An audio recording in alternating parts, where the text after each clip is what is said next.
Bom, então vamos lá. Marcos, vou lhe colocar no jogo depois dessa longa introdução aí. De que maneira você acha, né, você pensa que esse conteúdo, esse conhecimento de controle motor, ele é capaz de interferir, de influenciar a prática clínica, né, do fisioterapeuta? É, Tem uma coisa que me faz pensar muito fortemente a respeito disso, que é, primeiro, eu acho que a gente tem que saber de onde a gente veio, né? Então, nossa educação no Brasil, os fisioterapeutas, e aí tem outros profissionais de saúde, de movimento aí, que eu vi algumas pessoas que eu identifiquei aqui, sejam todos bem-vindos. A gente tem uma história que a gente foi muito influenciado pela medicina, né? E, historicamente, a medicina, ela se especializou muito em estrutura e em função, né? É uma profissão que tem sua contribuição, não queremos entrar no mérito aqui, se é melhor ou pior, mas, de certa forma, o fato da gente ter sido educado por médico no Brasil, na formação, não sei quantos professores Marcão mais velho do que ele, deve ter tido mais professores Pouquíssimo. do que ele. Alguns. Alguns professores, né, que eram É. médicos propondo uma formação para fisioterapeutas, ou seja, para profissionais de movimento, sem ter o devido, na verdade, a bagagem que a gente, na verdade, hoje a gente consegue encontrar em alguns profissionais, né, que trouxeram essa novidade. O que isso tem a ver com o tema, né? Que aí a gente se especializou em estrutura. Então, o cara tem uma tendinite, eu vou tratar o tendão.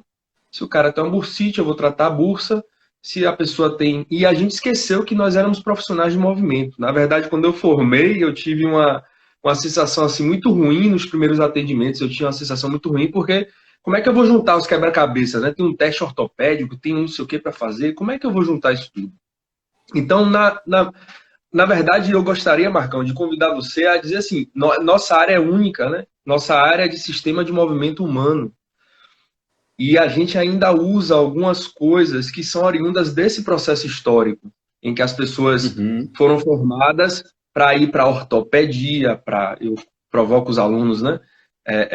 Para ir para ortopedia, para ir para neuro, então eu vou para neuro, eu sou fisioterapeuta neurofuncional.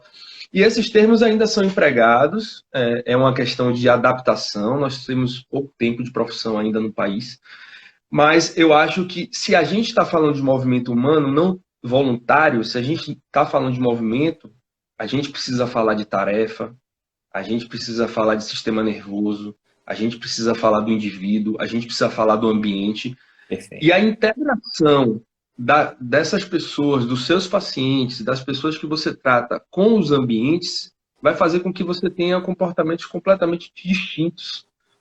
Né? Então, assim, para poder deixar um pouco mais claro, assim, mais prático para as pessoas. Imagina você reabilitar uma pessoa que foi diagnosticada com síndrome do impacto, que foi proposta por Nier lá um tempo atrás, e você vai... inclusive, essa condição ela foi proposta a partir de um modelo cadavérico. Então, Nier olhou lá, viu que o acrômio das pessoas lá tinham uma pontinha, né, que nada mais é do que a famosa o bico de papagaio que a gente tem na coluna, né? Os osteófitos ali eram formados, e ele focou na estrutura. Olha, se eu alterar essa estrutura, eu consequentemente consigo alterar o padrão de saúde dessa pessoa. Então a cirurgia foi recomendada em muitos casos. E aí a gente eliminou aquilo que na verdade se configurava como talvez o maior elemento causador do problema, que era o próprio movimento. Então, se eu tenho uma pessoa que levanta o braço e ela não é ortopédica nem neurológica, ela é uma pessoa, e ela não consegue executar bem esse movimento, esse próprio movimento feito de forma inadequada pode gerar algum tipo de perturbação nesse sistema. Só que, gente, para essa pessoa mover o braço, ela não precisa só de músculo, de osso, de articulação, ela vai precisar de uma integração desses sistemas. A própria motivação que Marcos falou são necessárias para que a gente possa executar o movimento voluntário da melhor forma possível. E a gente está longe de saber o que é a melhor forma possível para tudo. A gente está só engatinhando.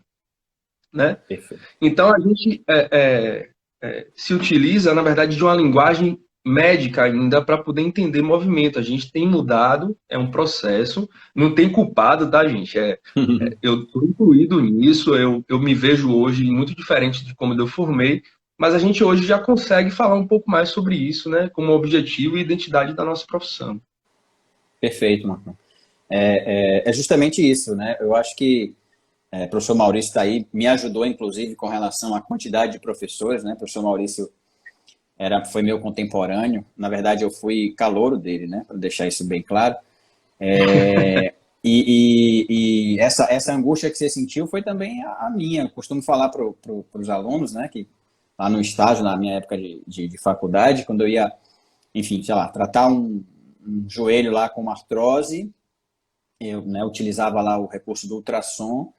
E a minha ideia era que aquelas ondas ultrassônicas iam reconstituir aquela cartilagem. E eu juro a você que eu fazia a técnica, mas eu mentalizava aquilo na tentativa de potencializar aquele efeito, né? Pois é. E assim, estava justamente, enfim, tentando tratar um sintoma, né? Uma questão que, veja, desde que eu formei até hoje não mudou, né? Afinal de contas, até hoje a doença é uma doença crônica, enfim, degenerativa.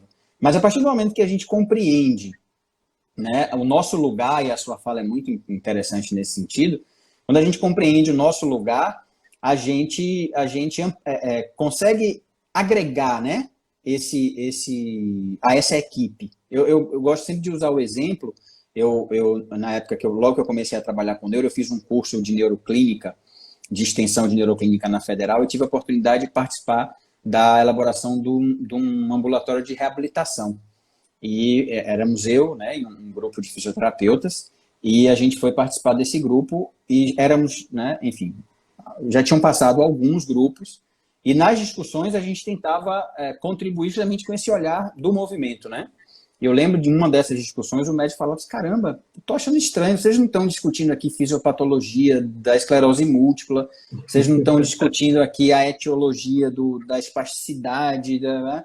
Vocês estão discutindo o movimento, é o que a gente tem para contribuir, né? É o que a gente estuda, é o que a gente desenvolve de conhecimento, e a nossa parcela de contribuição para a saúde das pessoas é justamente essa, imensa, né, que a gente vê cada vez mais fundamental, cada vez mais importante, e é o que a gente realmente tem para contribuir, né? Inclusive, o tema controle motor, ele é tão importante para o fisioterapeuta que em alguns países do mundo, o fisioterapeuta ele é chamado de fisiologista do movimento ou de professor do movimento, né? E eu falo sempre nas aulas que assim, não pode existir um outro profissional que entenda tanto de movimento quanto o fisioterapeuta. Por quê? Porque a gente trata movimento e a nossa principal técnica envolve o movimento, que é a cinesioterapia, né? Eu falo para os meninos, não adianta vir com a técnica mais mirabolante de todos os tempos. Nada substitui a boa e velha cinesioterapia. Então, assim, se o fisioterapeuta não domina os conceitos, né, o conteúdo sobre movimento ou do movimento, ele está meio fora da sua seara ali, né? Tá um pouco deslocado realmente. Graças a Deus, como você falou, hoje a realidade é outra, né? Nós temos essa oportunidade de estar na academia, na graduação e já passar esse olhar. Né? Eu acredito até, Marcão, que nós estamos nesse momento de transição, né? Nós somos essa geração, talvez, Maurício, aí, da transição. Maurício chegou até a soltar, e tem que colocar isso em sala de aula. E é essa transição, né, que é importante que a gente faça. Exatamente. Mas eu penso justamente que a gente está nesse momento, o que é muito bom, porque eu vibro, né, quando eu consigo entender e perceber, né, nas discussões com colegas, né, e até profissionais de outra área, que enxergam essa importância nossa, né, enxergam essa nossa ciência, que é uma ciência diferente de todas as outras. Então, assim, se eu vou participar de uma discussão com uma série de profissionais, a minha parcela de contribuição vai ser sobre o movimento. De que maneira eu posso contribuir dentro daquilo, né? E é um lugar cativo, é um lugar nosso de autonomia profissional, a gente fala muito sobre isso, né? De profissional de primeira intenção, e que a gente precisa defender. Quanto mais a gente entende sobre o movimento voluntário, sem dúvida nenhuma, mais a gente tem certeza do que a gente é capaz de fazer, né? Com certeza, Marcão. Tá, continue. Jogue duro. Não, vai lá. Não, e assim, né? É uma construção. A gente precisa entender isso, porque é uma identidade. Quando a gente perde a identidade, a profissão fragiliza e a chance dela não conseguir ir à frente é muito grande. Então a gente tanto pode ir à frente como a gente pode retroceder, né? Se a gente não, se não nos unirmos em relação a isso, a gente vai continuar sendo tratador de sintoma, de sinal. Não que isso não possa ser feito, eu acho que isso deve inclusive ser feito. Eu costumo brincar com o Marquinho, né? Eu falo assim, Marcos, acaba que o fisioterapeuta na área de fisioterapia neurofuncional é o que se torna mais completo em conseguir olhar os múltiplos sistemas. Porque parece que o fisioterapeuta na hora de orto, ele vai fica apaixonado por osso, músculo e por técnicas, que é uma coisa aí também, que é uma conversa até extensa, mas paralela a essa. E a gente precisa encontrar. Tem uma coisa interessante, só para poder ilustrar, principalmente porque a gente tem muito aluno aqui, tem um artigo muito interessante que coloca dois modelos de predição de lesão, tá? Então, dois modelos em que a gente possa enxergar quais são os fatores de risco para uma determinada lesão. E a gente aprende, de uma forma muito ainda incipiente, que A leva a B, né? Que B leva a C. Ou seja, nós adotamos um conhecimento linear para entender uma coisa de uma complexidade muito grande. E quando a gente fala de complexidade, gente, não é que a gente não possa entender, não. É que a gente precisa saber como que essas variáveis elas se relacionam. Por exemplo, todo mundo se apaixonou pelo valgo dinâmico, né? Relacionar, e aí as pessoas começaram a falar muito disso. Realmente, para algumas, tem modelos teóricos que colocam, por exemplo, o valgo dinâmico como sendo um dos principais fatores de risco para o basquete. Mas para a bailarina não é esse o maior problema. Então, você consegue ver duas pessoas, duas populações, ou seja, dois indivíduos que exercem tarefas completamente distintas em ambientes distintos. Então, a gente está usando elementos da teoria dos sistemas, por exemplo, para poder integrar e entender quem são as pessoas que realmente estão mais susceptíveis a essas lesões. E a gente também tem o costume de ser muito reducionista, né? Temos solução para tudo, a gente precisa, para ontem, resolver tudo e, sem querer frustrar todas as pessoas, para a maioria das coisas, a gente ainda não tem profundo conhecimento sobre as coisas. Aí, Joana está mencionando aqui sobre a especificidade da tarefa, sobre a especificidade do caso.